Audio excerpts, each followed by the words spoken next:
I was 45 minutes away from not getting my doctorate degree. And that's actually one of two times that I nearly got kicked out of grad school.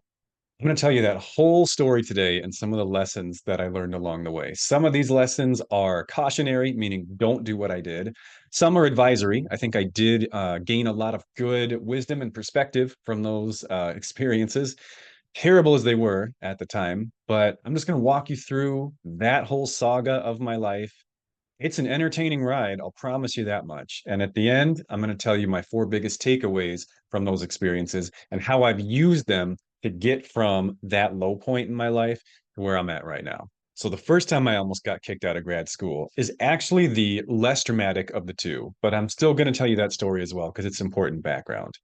When you're trying to get a doctorate degree in clinical psychology, one of the things you have to do is something called a dissertation, which is basically your own individual research project. It is typically a very, very long process. You're advised to start your dissertation probably within the first year you start the program. Most doctorate programs are 4 to 5 years long, and many people finish everything but the dissertation. Like it's the last thing holding them back. They finish their internships, they finish their coursework, they just got to finish this paper, which is typically somewhere between 45 and 100 pages long, sometimes more. I was a good student in that regard. I started my dissertation within a few weeks, I think, of starting my doctoral program. I worked very hard on it for the first 2 years of my program, got my entire lit review done, which is probably a third of it. So I was decently on course. Started my internship, started a second internship, got hired at both agencies, and basically ended up having two jobs, one of which had two locations. So I was working in three different places throughout the week while taking a full-time workload in my doctorate program. Not advisable. We will come back to that later. But essentially, what happened is I took about a year off from working on my dissertation. And spoiler alert, didn't totally remember where I left off. So, one of the steps that you have to complete when you go from finishing your literature review, which I had done, to starting to collect data, because remember, this is a research study. I'm working with actual human beings and like gathering data from them. You have to go through something called IRB approval. And IRB is basically like your ethics board that makes sure you're not doing some of the really weird, messed up studies that people used to do in the past. Like that you're not, your study's not going to hurt anybody, basically. So I pare down my three internships to one. I pick a job, I stick with it, and I finally have enough time to get back to working on my dissertation. And I start collecting data. And I collect my data, I analyze my data, I review and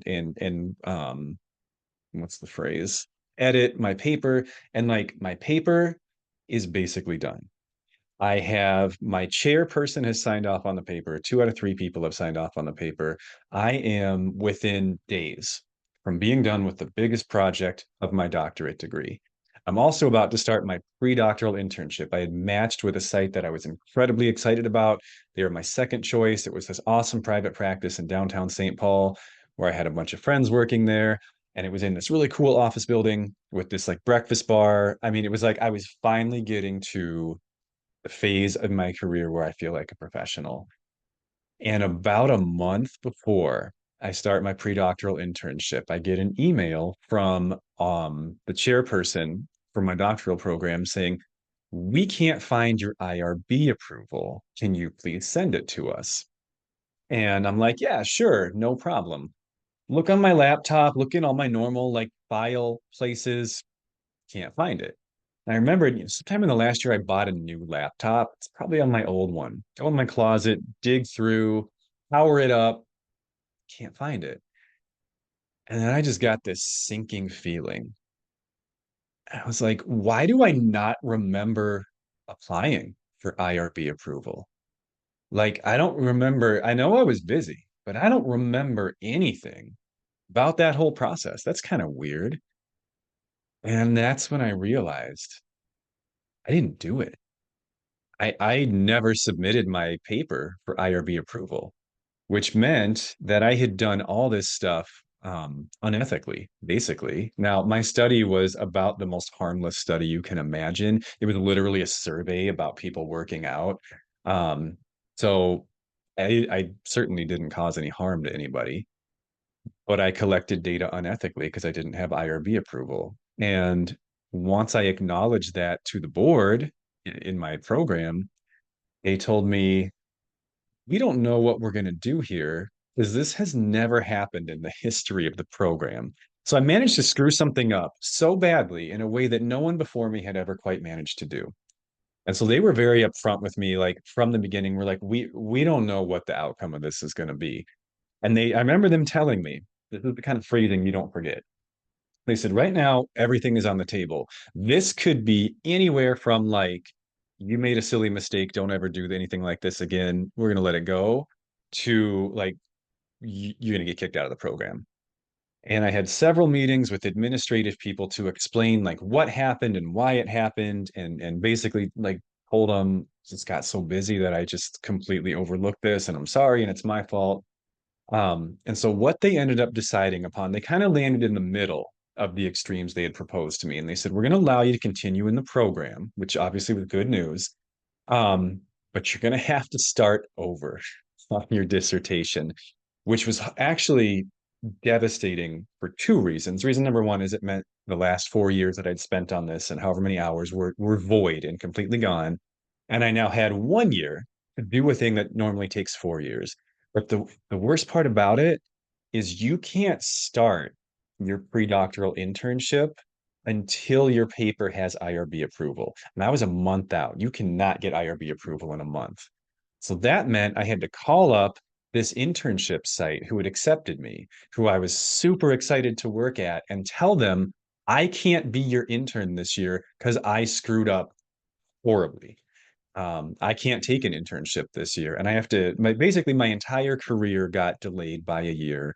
And I had to redo a massive paper. Not even redo. I had to make a new one from scratch, like on a different topic. I don't think I had to do one on a different topic, but at that point, I was so frustrated that I'm like, I can't write the same paper twice. So I'm just gonna start over. So that year of my life, I continued to work at the job that I was at full time. I worked on this paper full time. Somewhere in there, our son was born as well. So this was a pretty crazy year of my life. That, what I just told you about, is the less crazy of the two stories you're about to hear. So here's the really crazy one. So I finish this paper. I get this paper up to the IRB approval stage where it's supposed to be in 11 months, which is inhuman, just so you know. For someone with a job and a kid, I honestly don't remember how I did that. I barely remember anything about this year of my life. It's such a crazy blur. So I submit it for IRB approval a month before my internship is supposed to start. This is now a different internship site. This is a year later. Everything's been redone, right? There's so much more I could say about this, but I'm just giving you the lowlights, as it were. And so I've submitted it. I'm working. I'm applying for my internships. I'm like, gosh, that was just a crazy chapter in my life that I can't wait to close. And more days are going by, and I'm not hearing from the IRB with my approval. And I'm starting to get nervous at this point. And I start emailing them pretty regularly, like, "Hey, what's going on, guys? How's the paper going? I'm good, right?" And like, no answer, hearing nothing. And these are not people I can access in person. This is my only channel to communicating with them. Okay. So I finally hear back from them a week before my internship is supposed to start. And the email says, Scott, we have reviewed your paper. It needs a massive amount of revisions. You will not be able to complete these revisions by the time your internship is going to start. You will have to wait another year to do it again. But then they mentioned that since it's the second year, like you can't just do this indefinitely. You already got delayed by a year. So basically, I'm done was essentially like the message that I was receiving. Like this is the end of the road for you. Now let me give you a little aside here. In a lot of colleges, if you're going to undergrad, so undergrad means like you're getting an associate's degree or a bachelor's degree, right? Many programs are very similar. And if you ended up having to change schools or change programs while you're working on an undergraduate degree, it's usually not that big of a deal. Like if I started getting my bachelor's in psychology at like the University of Iowa, and I transferred to the University of Michigan. That's probably a pretty seamless transfer because these are highly regimented generalist programs.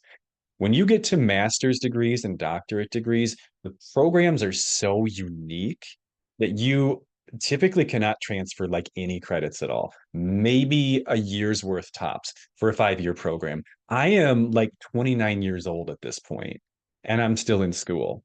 Don't really I have a job. I think I'm making 10, 12 an hour, maybe facilitating IOPs because I'm not licensed, which is a whole other story that's not the focus of today. So at this point, I'm like, am I done? Like, was all this for nothing? Is my career over? Because if I can't finish this program, I can't just transfer to another program and be in my last year. I'd have to start over. And not even to mention the cost of these programs. Like, we're talking being in school till you're 35, paying probably $500,000 uh, and redoing 4 or 5 years of work that you just did. So I'm like, I'm screwed. I'm just done. But then I'm at this moment though where I thought, I wonder what they mean by too much work to do in this time frame. So I composed myself. I hadn't communicated with these people at all because I'm like I'm in the middle of work, by the way. I distinctly remember I had a therapy session with somebody like 5 minutes after I got that email. And I remember it was one of the best therapy sessions of my life because I was doing everything in my power to not think about what I just read. And I have never been more focused on somebody else's story than I was that day, which anyway. So after my therapy session's over and I've had a little bit of time to compose myself, I email them back and I say, can you please send the revisions to me anyway? I know you said it's not possible. There's no way I'm going to be able to do it, but can you just send them to me? I finally received them the day before my internship was supposed to start. And I got them at like 10 a.m., I think. And again, I'm working full time. So I have like a 9 to 5 job at this point. But I looked at these revisions. I looked through this whole like 45-page paper. And my first thought after looking at all of it was, that's not that bad. Like, I didn't understand why they were telling me you're not going to be able to do this in a week. Because I'm down to like less than a day at this point. And I'm looking at this and I'm like, I think I can do this. Now they have already told me I'm not allowed. Like they basically said it's done. And so I essentially just take a leap of faith at this point. And after work, I work. I'm a crazy person, you guys. I work my whole normal day, like I would anyway. Get home at like 4 or 5, and I'm telling my wife all this stuff. I'm like, hey, you're not gonna have any help with our son tonight. I'm sorry. Like, this is the situation. I'm gonna try to do it all tonight. I'm gonna try to do the revisions they said I couldn't do in a week in like a few hours. So I get home, I do everything that I can possibly do. I don't remember exactly what time I finished. I want to say it was like 2 a.m. maybe. Now, keep in mind the deadline is noon. That I was going to say the next day, but technically that day. So I finished what I thought was it about 10 hours before the deadline. I go into school the next day and I can't remember how I figured this out, but I knew who was reviewing it. She was a professor I'd had before. I knew her. I was waiting outside of her office at 8 a.m., like lurking like a creeper. I think she knew why I was there. And I had printed everything out. I had printed all my revisions out. And I hand her this entire stack of papers. And I said, I know that you have a class this morning, and I know you probably don't have time for this, but I made every single revision you told me to make. And this needs to be approved by noon. I know that I'm asking a ridiculous thing of you. I don't completely know how we ended up here, but I will be in the library if you need me. And I don't remember what she said, but she basically said I'm nuts. So I hand it to her. I go to the library and I do everything I can do to not think about what just happened and to not panic. And I don't remember how I did that. I mean, I probably did panic. I remember at 10:30. Remember, deadline's at noon. 10:30. She sends me an email and it says, I don't know how you did that. You've pretty much fixed everything. There's a couple more revisions. Get them back to me ASAP.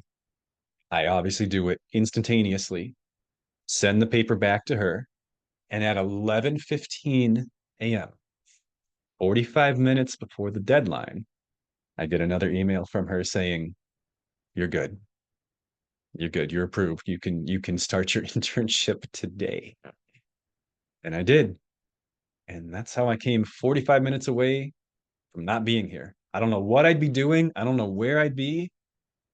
I don't think I would have done 5 more years of psychology in a different program. I think I would have chosen a different career path at that point. 45 minutes away. What did I learn from this experience? Four things that stand out to me. The first is trying to go too fast and slow you down. I was basically trying to speed run grad school. And that's why I was doing all these things at the same time, working all these jobs while I'm in class, while I'm working on my paper, while I'm also trying to build a family. It wasn't a good idea. And I, there were a few things that happened within the department and within the school where I'm like, how did you guys not like notice this? But I am going to say that I take 95% of the blame for what happened there because I was overworked and that was my fault. And I was sick of being in my late 20s and seeing my friends have jobs and families and houses. And my whole life felt like it was on hold. And I was just trying to rush. I was doing way too much. And because I tried to go faster than basically the laws of physics would allow me to, I ended up losing 2 years. Well, actually, no, that's not true. I lost a year. My entire process got set back by a year. Had I paced myself and gone at normal speed, I actually would have finished sooner than what ended up happening because I tried to go so quickly. So that was definitely one learning experience is if you try to go fast, if you try to exceed your limitations, like of how fast you can do something, it will become, paradoxical and will eventually slow you down or grind you to a halt. So know your limits and don't push on them too hard. Second thing I learned, never let someone else tell you what's possible for you. I know I just said don't go too fast, and then my story ends with me doing something in a ridiculous time frame that shouldn't have been possible. So I know that might seem contradictory, but if I had just imagine if I had just taken IRB's word for it when they said you will not be able to complete this paper in the time frame. If I had just said, okay, I'm not here. Like, I mean, I'm probably not dead.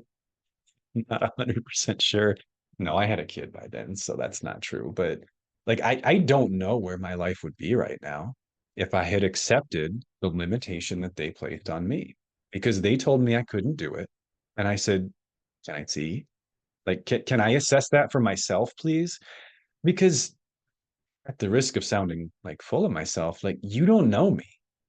Y- You don't know who I am. You don't know how I write. You don't know how fast I work. How do you know what I can do in this time frame?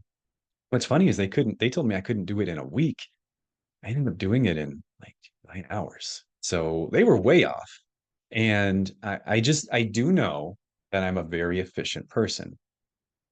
There are probably some things about you that are just different from the norm, right? And whether you think they're good, bad, a mix of both, depending on the situation, they don't know you. And when someone tells you, especially someone who literally doesn't know you, but even someone who knows you a little bit, they don't know what you're capable of. So if you feel like you could do something and someone else says, no, you can't, you're probably right. And you should probably try it. Third thing I learned from all that is mistakes do not define your identity. So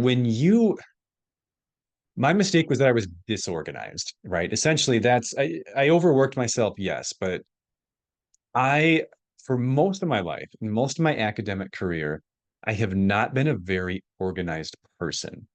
I've just kind of done things sporadically. I've not been a big like list maker or checklist person. I just go. I just do. And for a lot of my life that worked until like these major setbacks. And those were the moments that made me realize I am not organized enough. Now, when you hit a moment like that, where something that you've been doing, a way you've been living, or a trait that you've defined yourself by really just like crushes you, you essentially have two branching paths before you. Path A is I can align with this definition I have of myself. I am disorganized and it's finally really screwed things up for me. You can accept it, you can integrate it into your identity, and you can move forward with that in your core as part of your identity. Or you can say, this is a behavior I have displayed up to this point in my life, and I see what it has cost me, and I am going to change my behavior so that this is no longer true of me. I am a very organized person now. And the experiences that I've told you about today are a huge part of the reason why, because those were awful. And I don't ever want to go through anything like that again as long as I live. So I am meticulous now. I have like folders and subfolders on my laptop for all of my businesses. I have recurring to-do list and calendar item. Like I've gone full circle. I've gone from being one of the least organized people that you would have ever met to one of the most organized people that you will ever meet. And it's because I chose to let those mistakes teach me something that I needed to change rather than define something for me that I already was. You don't have to accept who you have been. And you have to accept that it has been true, but you don't have to accept that it will continue to be true. So when you reach those points in your life where you're like, I have been like something terrible is happening because of me. Like this was my fault. I created this. I made this happen. I would strongly encourage you not to make that a part of your identity. Make it a part of your story, but do not make it a part of your identity. And let that part of your story be the reason to change your identity. And you change your identity by changing your behavior. Organization or disorganization is a label we would put on someone based on their behaviors. If someone lives and behaves in a disorganized manner, as I had been for the first 30 years of my life, you would call me disorganized and you would be correct. But I changed that behavior. I changed to being an organized person. And because I changed that behavior, I changed my character trait. I now am an organized person. You don't have to accept the labels that you place on yourself or that other people place on you, even if they accurately describe the behavior leading up to that point, because you can use that pain to take the second path and change the behavior. And the last thing that I learned from this, and this one I want to be super careful with because what I'm about to say to you is adjacent to toxic positivity and silver lining pain. And I know that, but I think I can capture it a little bit differently. Setbacks can be springboards. Now, if you had told me that the day I was going through this, I'd have probably told you you're my least favorite person in the world. I probably wouldn't have said it that way because I spoke differently when I was in my 20s. This is one of the hardest things that ever happened to me as an adult. You know, adolescence is a whole other ball game, but this was a nightmare for me.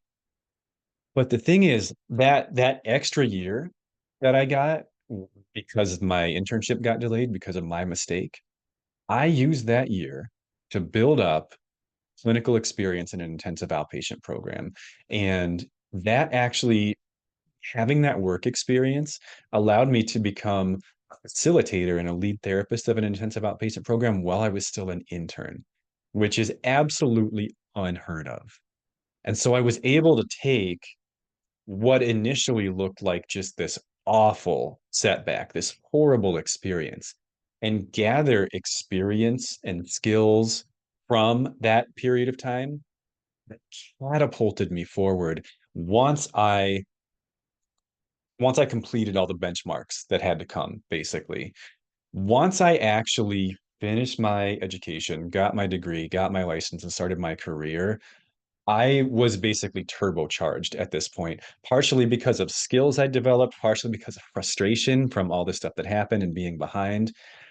But I went from being behind most people to like career-wise, realistically, probably being ahead of most people in an incredibly short period of time because I was able to use the pain that I had experienced from this wisely.